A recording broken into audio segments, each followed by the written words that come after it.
बांग्लादेश की प्रधानमंत्री शेख हसीना जी के खिलाफ जो बांग्लादेश इंटरनल क्राइम ट्रिब्यूनल आईसीटीबीडी ने ट्रायल किया, जिसमें प्रोसिक्यूशन ने उनके खिलाफ 5 चार्जशीट फाइल की। 3 मेंबर्स की ट्रिब्यूनल और भी आगे की जजमेंट अनाउंस करेगी। प्रोसिक्यूशन इसमें डेथ पेनाल्टी की मांग कर रहा है। उनके अनुसार शेख हसीना ने वहां जो भी घटनाक्रम पिछले समय हुआ उसके लिए वो जिम्मेदार है, बल्कि ये टोटल जो चार्जशीट फाइल हुई झूठ का पुलंदा है, गलत है।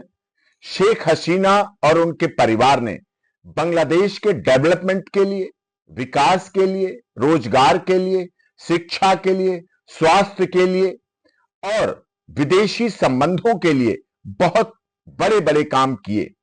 लेकिन कुछ वहां के ऐसे संगठन थे जो नहीं चाहते थे कि शेख हसीना जी के संबंध भारत जैसे दुनिया के बड़े देश से संबंध रहे, पड़ोसी देश से संबंध रहे।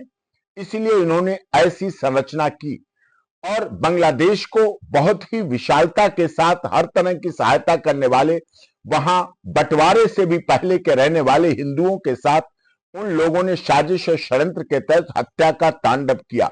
यूनाइटेड नेशंस ऑफ ऑर्गेनाइजेशन की रिपोर्ट के अनुसार भी 1400 से अधिक मौतें, वहां 14,000 से अधिक मौतें हुई। इसके लिए वही संगठन जिम्मेदार थे। उनके खिलाफ कार्रवाई नहीं कर रही है बांग्लादेश इंटरनल क्राइम ट्रिब्यूनल, बल्कि उनके खिलाफ राजनीतिक सत्ता से प्रेरित होकर कर रही है। जबकि 2026 में आम चुनाव होने हैं और निश्चित है शेख हसीना ने बिल्कुल बांग्लादेश के लिए बहुत उत्थान के लिए काम किया, उनके पारिवारिक पीढ़ी दर पीढ़ी काम किया है और इसीलिए लोग उनसे घृणा कर रहे हैं कुछ राजनीतिक हित साधने के लिए। लेकिन यह निर्णय जो ट्रिब्यूनल ने किया है पूरी तरह से गलत है।